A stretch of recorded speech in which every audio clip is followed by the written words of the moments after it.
Hello, everyone, and welcome back to the Awards Gambit. It is Oscars Sunday. We just had the Oscars. They just wrapped up. It's one of the best days of the year. It was a great night. I'm here today to go over with you what I thought about the show, some of the best moments, best speeches, go over all the winners, and just do a little recap of the whole show. So I'm just gonna go from top to bottom, talk about the show. The Oscars started earlier this year. It's normally at 8 p.m. Eastern, 5 p.m. Pacific, but this year it was 7 p.m. Eastern, 4 p.m. Pacific, which I think helped a lot, honestly, because in past years I just felt like the Oscars would go forever and just everybody would want to go to bed. But this year I felt like the overall pacing of the whole show was very good. They did not go over. They, in fact, were on time and they were ahead of schedule by the end of it. And so we had the red carpet. That was great to see some of those interviews. Vanessa Hudgens and Julianne Hough were doing interviews with some of the nominees. And so that was awesome. And then we had the show starting at 7.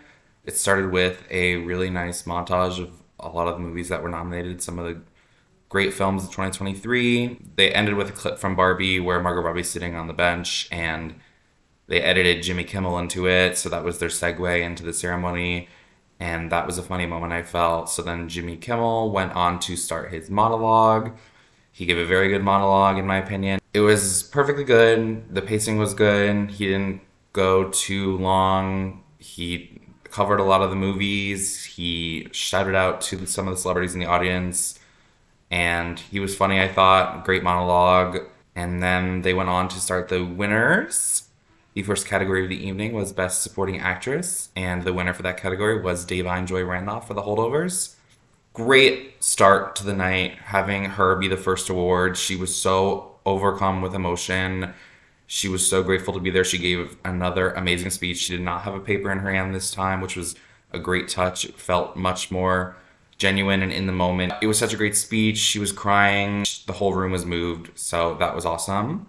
We also, for this category, they had like 5 past winners of Best Supporting Actress present the award.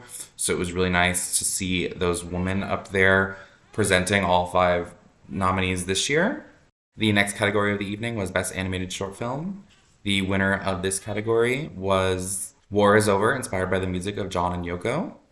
This is one of the categories I got wrong. I was predicting Letter to a Pig, so I got that one wrong. I don't really ever expect to get the shorts categories right, so that's okay. They gave a great speech. It was the producers of the movie, and then John and Yoko's son was there and gave a little shout out to Yoko Ono, so that was nice.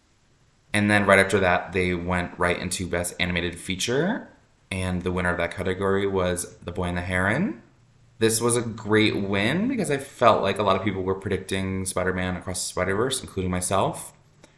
So that was a close race, and it was great to see Boy and the Heron get that recognition.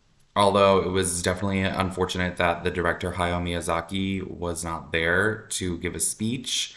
But I was very happy to see The Boy and the Heron win. I have not seen the movie, but hopefully I will check that out now that it has won this Oscar. The next category they had was Best Original Screenplay. The winner of this category was Anatomy of a Fall. Writer-director of the film, Justine Triet, and her co-writer and real-life partner, Arthur Harari, gave a great speech. They were clearly very grateful to be there, and it was another great speech given by them. Very well-deserved win. I was very happy to see that win.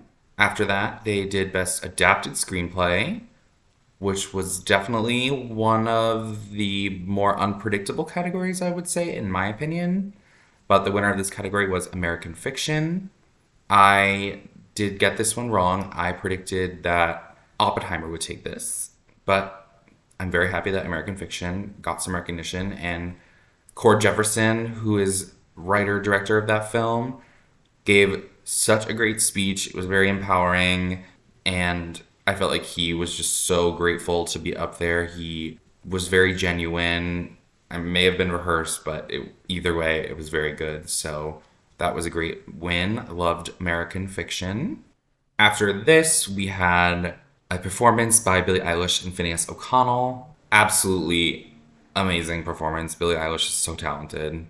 I'm not a super fan. I don't really listen to her music that much, but she really is talented. And a very emotional performance. She got a standing ovation. That was the first of the nominated songs, and that was a great moment. Up next, they presented the award for Best Makeup and Hairstyling. The winner for this category was Poor Things. This was a surprise, in my opinion. I felt like most people were sort of thinking that Maestro was going to win this category, myself included. This is another category I got wrong. But Poor Things did have some really great makeup. The three members of the makeup team got up there and gave another good speech.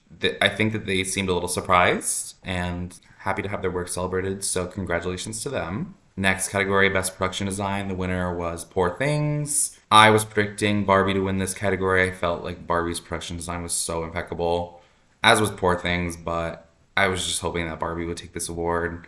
But Poor Things, very well deserved. The production design team gave a good speech that I don't remember much of, but I think that they were probably surprised too. Congratulations to Poor Things on winning that category. Next up, they did costume design. The presentation of this category was quite interesting. They gave a little clip in Oscar history of some year in last century when there was somebody that streaked on stage at the Oscars in the background of the presenter.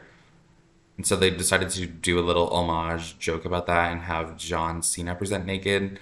And then he was like, oh, like, I'm too afraid. It was a bit, and it was fine. And then he did actually go on stage naked, and they had like this giant envelope covering his area. So that was kind of funny. People in the audience seemed to like it and were laughing at it. So that's great. And then they did the montages of the costumes in the nominees, and during that, they like gave him some crazy costume to wear. So that was great. And the winner of this category was Poor Things.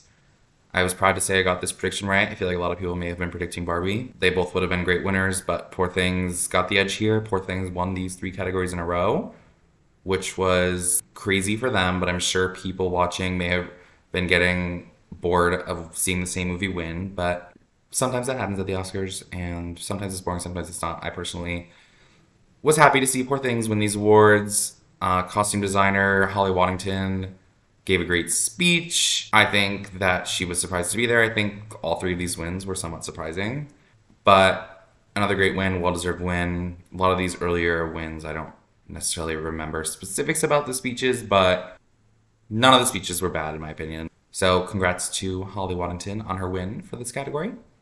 After this, we had a performance by singers of the song nominated from Killers of the Flower Moon, Wazaze. They got up and gave a really great performance. I recognized the music from the movie. It was a really nice song. That was a nice moment to honor Killers of the Flower Moon and Native American culture. Next up was the award for Best International Feature Film. The winner of this category was The Zone of Interest. Very predictable winner, very well-deserved win. Jonathan Glazer and his fellow producers got up there, gave a really good speech mentioning the underlying themes of the film and relating it to what's happening in the world today, which I thought was a nice, important touch. I like when speeches have a very relevant message and shout out. So that was a great speech. Great to see The Zone of Interest win their first award. So congrats to The Zone of Interest.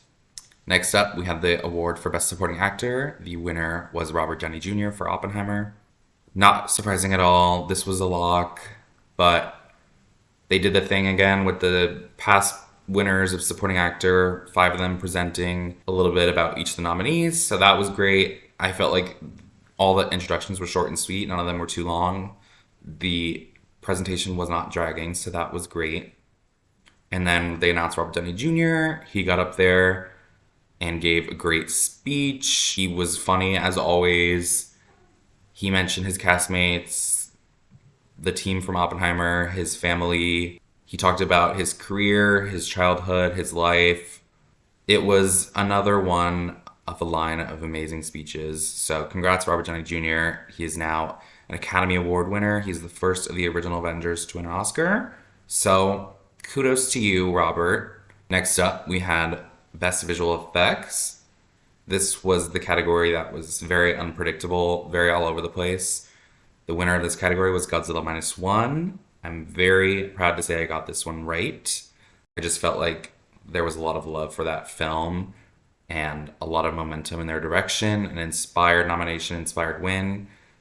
The team behind that, they all came up like carrying little monster figures in their arms. That was a really nice touch, I thought. The speech, I didn't catch what they were saying, but it seemed like a very beautiful, meaningful speech. They all were so happy to be there. You could see it on their faces, just shining with joy. And then they were also were holding a picture of someone who I think had passed, and they gave a really nice nod to him at the end. So that was really nice. Congrats to Godzilla Minus One.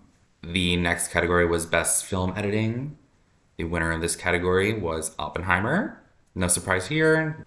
Oppenheimer had won many editing awards this season. The editor, Jennifer Lame, got up and she gave a wonderful speech. It was super short, which is great, but she seemed like she had a very bubbly personality, very nice, very funny. I felt like all the Oppenheimer people were like sitting near each other, so whenever anyone got up to accept an award, they all got to like hug and kiss each other, so that was really nice. Jennifer Lame got to acknowledge some of her team members from the cast and crew. Congrats to Oppenheimer on another editing win. After this, we had Jon Batiste sing his Oscar-nominated song "It Never Went Away" from his documentary American Symphony. I don't know if that was the whole song, if it's just a short song, or if it was a snippet, but either way, it was short but good. He's an amazing piano player. Good performance. Next up, they did Best Documentary Short. The winner of this category was The Last Repair Shop. This is another one I got wrong. I was predicting the ABCs of book banning. I didn't really know what this movie was about, but I guess in the speech they talked about how the movie was about music and music in schools, and I really enjoyed this speech that the producer gave. The two producers brought this young girl who's 11 years old. I think her name was Portia, and she is a young violinist in school. And so he gave her a shout out in his speech, and that was such a beautiful moment, in my opinion, one of the more memorable moments of the evening. From the moment they announced The Last Repair Shop as the winner, from when they walked to the stage, she had this huge smile on her face. She was wearing this beautiful dress, and that was such a great moment for the Oscars, for her to be on that stage, and she was holding an Oscar. So that was awesome. Congrats to them. Next up was Best Documentary Feature. The winner in this category was 20 Days in Mariupol. Not surprising win.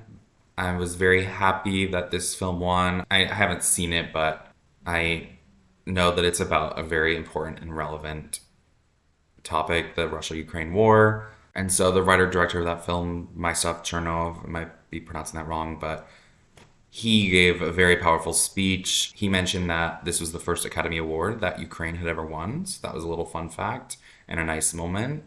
But his speech was very, very powerful. He obviously talked about the Russia-Ukraine war.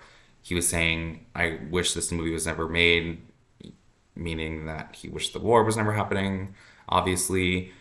And at one point during the speech, the audience was just silent and all you could hear was him talking, and it was very powerful. So that was another really great speech from the night, and another great win to see 20 Days in Mariupol accept the award for Best Documentary.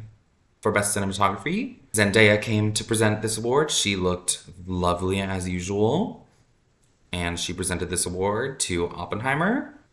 Hoyte van Hoytema was the name of the cinematographer. Another great speech. Can't say I remember much about it, but it was a good speech, a very predictable win. Congrats, Hoyte van Hoytema, for your first Oscar win. Next up was Best Live Action Short. I loved this presentation.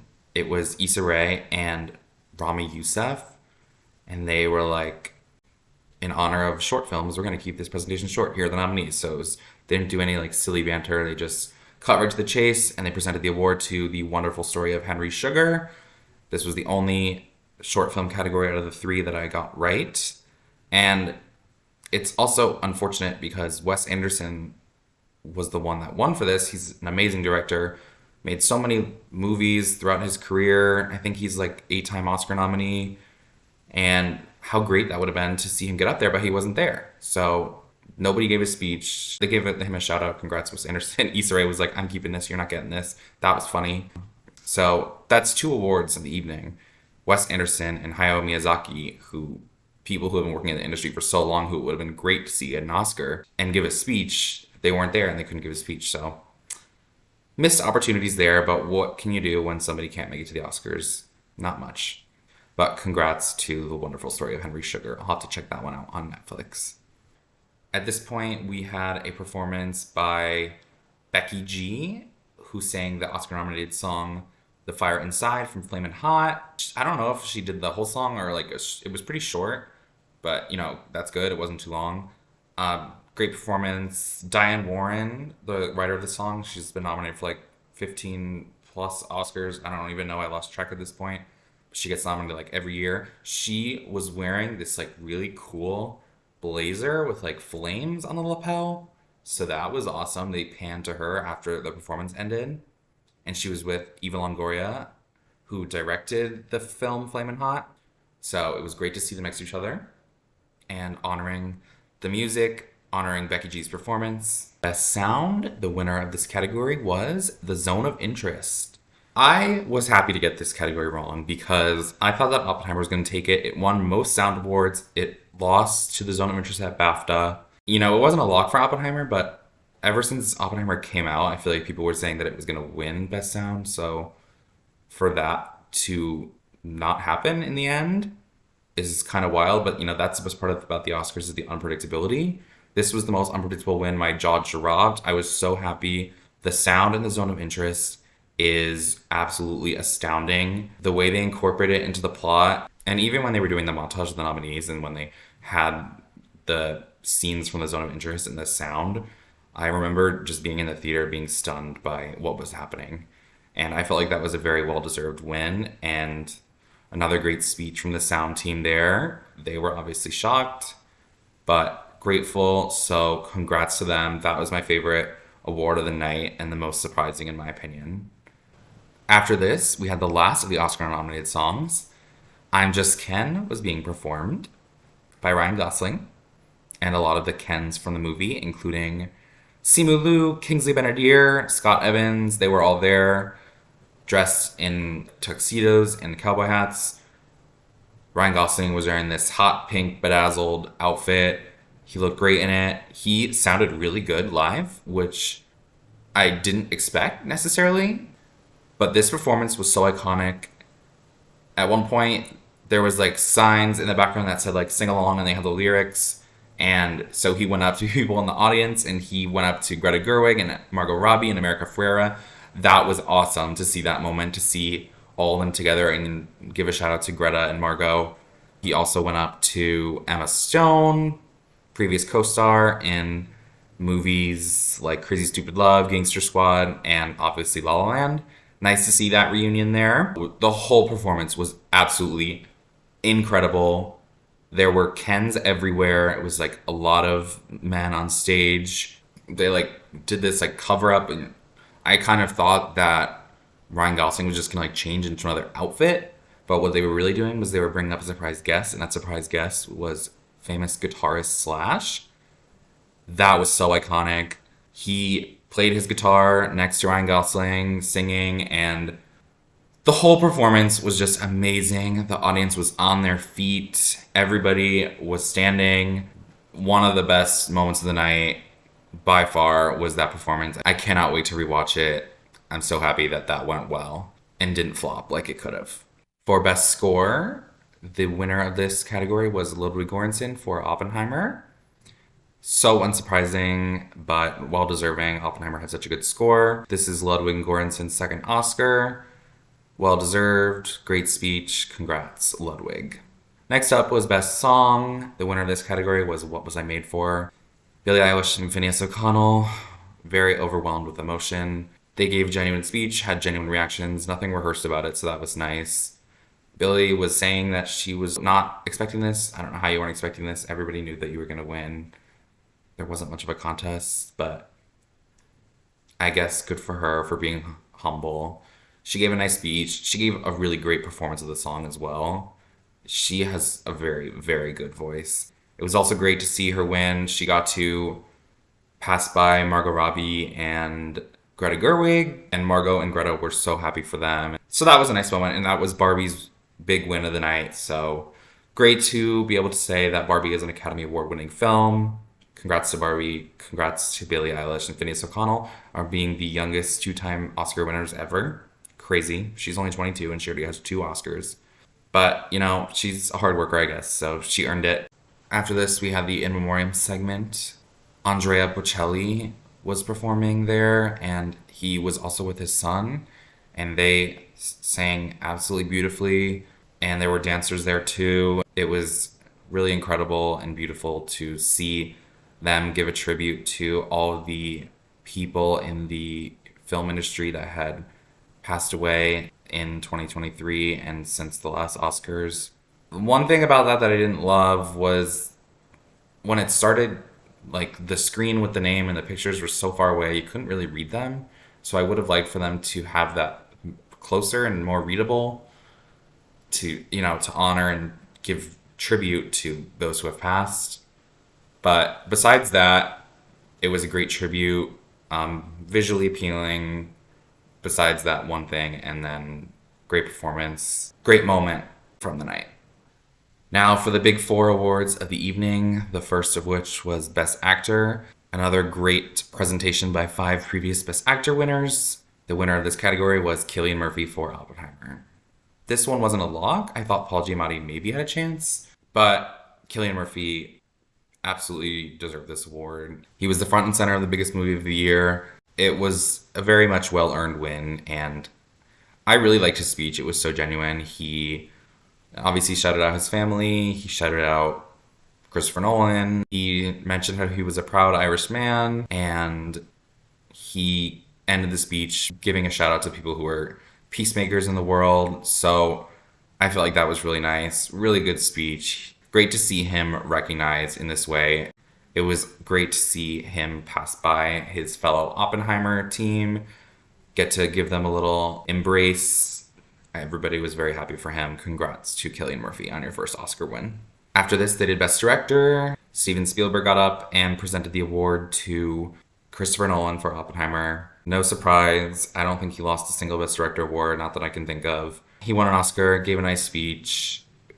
Nothing crazy extraordinary about it, but it was a well-deserved win, obviously. Acclaimed director Christopher Nolan, been putting in a lot of work in the film industry for 20 plus years now, and he won his first Oscar, so congrats to Chris.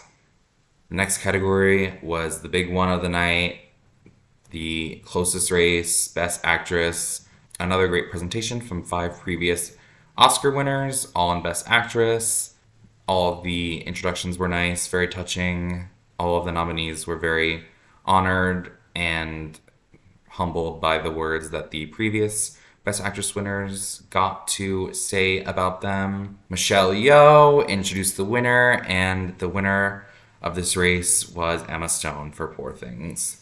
As much as I was rooting for Lily Gladstone, Emma Stone really gave it her all in this movie, in this performance, and she's an amazing actress. And when they called her name, you could tell she was just so shocked and just overwhelmed, teary-eyed, so proud to be there, to be part of the community. When she first got up, she was just like completely panicked, which is a genuine emotion. That's something I love about the Oscars, like I said before, is the unpredictability. And so when somebody is just genuine and trying to live in the moment and it's not rehearsed, it's great. She was sobbing, but she was so grateful, and she gave a shout out to her fellow nominees. She gave a shout out to the cast and crew of Poor Things. You could tell it was so heartfelt and so meaningful, and I thought it was a really great speech, one of the best ones of the night. So I gotta give it up for Emma Stone. She's now a 2-time Oscar winner. Interesting fact about her, I feel like her trajectory at the Oscars is similar to Frances McDormand's. They both won 2 Oscars for Best Actress in less than 10 years. Also, Frances McDormand had a total of 6 acting nominations. She won half of them and she lost half of them. The ones she won were for Best Actress. The ones she lost were for Best Supporting Actress. Emma Stone, this was her 4th acting nomination. She won 2 Oscars, lost 2 Oscars. The ones she won were in Best Actress. The ones she lost were in Best Supporting. That's just the first thing that came up in my mind when Emma won tonight. Some people, when they're in a leading role, they're just undeniable, like Emma and Frances. I'm happy for Emma. I hope Lily Gladstone has another chance to win an Oscar. I'm sure she will. She has a great career ahead of her. I hope Carey Mulligan wins one too. Annette Bening, hopefully. Sandra Huller. Really great lineup and a great moment of the night. Congrats to Emma Stone. And the last award of the night, the big one, Best Picture. Al Pacino got up there to present the award. The legend himself. I guess this year is the 50th anniversary of The Godfather Part 2. So that's a nice little tribute they did for him to be there. And he presented the award to Oppenheimer. Absolutely not shocking at all. But a deserved win. Emma Thomas this time spoke. It was good. It was fine. Great speech. She gave a shout out to her mom who has passed away. I guess it's like Mother's Day in the UK. So she gave a shout out to her and her mother-in-law. So that was probably the best moment of the speech. That was nice.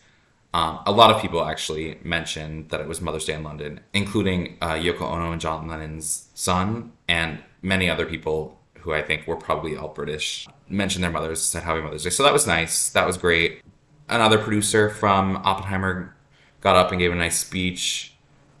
So yeah, they were ahead of schedule, so they weren't getting played off or anything. It was really great to see all the cast and crew of Oppenheimer up there, a lot of whom were holding Oscars that they had won earlier that night.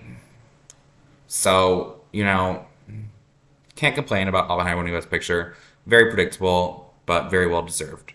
So congrats to Oppenheimer on your Best Picture win. But yeah, overall, a really great show. I felt like the pacing was great, like I said before. They didn't go over. It was over before 10:30. I really enjoyed it. Let me know in the comments what you thought of the show, what your favorite parts were, maybe parts you didn't like. Any comments about the Oscars are welcome. Just wanted to give a tally of how many awards some of the movies won. The big winner of the night was obviously Oppenheimer with 7 wins apiece. A little bit less than I expected, but not a bad package at all. Runner-up for wins was Poor Things with 4 wins. I would say that Poor Things overperformed, so congrats. Well-deserved wins, all of them. And with 2 wins apiece was The Zone of Interest. Like I mentioned before, they won International Feature and Sound. Was so happy about that sound win. Great to see The Zone of Interest have 2 Oscar wins. A lot of movies won 1 award. I won't list them all, but I will just give a shout out and a moment of silence to the Best Picture nominees who went home empty-handed. Those movies are Maestro, Past Lives, and Killers of the Flower Moon. Great films, but I guess you can't win them all. There's always going to be some number of movies that go home empty-handed. So shout out to them. Shout out to Lily Gladstone for being a gracious loser. You'll get one someday. An interesting fun fact is that Killers of the Flower Moon was nominated for 10 Oscars and it won 0. And that is the 3rd movie from Martin Scorsese for that to happen to. Just like a weird coincidence, weird piece of Oscar trivia. The other 2 movies were The Irishman and Gangs of New York. So, obviously he has 2 wins for The Departed. Yeah, weird little coincidence there. Another part of the ceremony they liked is that they did montages for all the Best Picture nominees throughout the whole show. So they just did like a short little intro for each one and a few clips, short montage. That was a nice way to pay tribute to all the Best Picture nominations. All in all, a great show. I want to share with you my final score for my predictions. At the beginning of the ceremony, I was getting a lot wrong. I think at one point they had done 7 categories. I only got 2 of them right, so it was not looking good for me. But it got a little better towards the end of the night. I got a lot right in a row. My overall score was 16 out of 23, which I am very happy with. Last year, I was looking at my old Gold Derby scores. Last year, I only got 11 out of 23 right, so did much better this year. And I got all 4 acting categories right. I got Best Picture right. I got Best Director right. And out of the above the line categories, I got 7 out of 8 right. The only one I got wrong was Adapted Screenplay. So I gotta say I'm proud of myself for the ones I got right. What a season we've had. I'm so happy that I got to share it with you all. I'm so proud to be sharing my thoughts and predictions and celebrating movies with you all. It's been such an amazing season, and we have now finished. I'm so happy we got to celebrate an amazing year for film in 2023. With that being said, back to the real world. I hope everybody adjusts well. I hope everybody is adjusting well to losing an hour of sleep.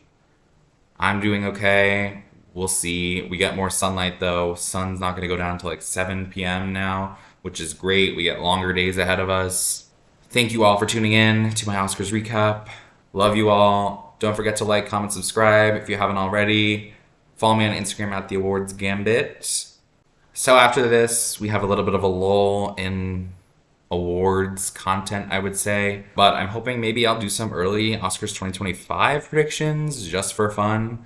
Talk about some 2024 movies I think are going to contend next year. Maybe I'll do some early Emmy nomination predictions. Talk about some shows I think are going to get recognized. We'll see. Maybe I'll do some movie reviews.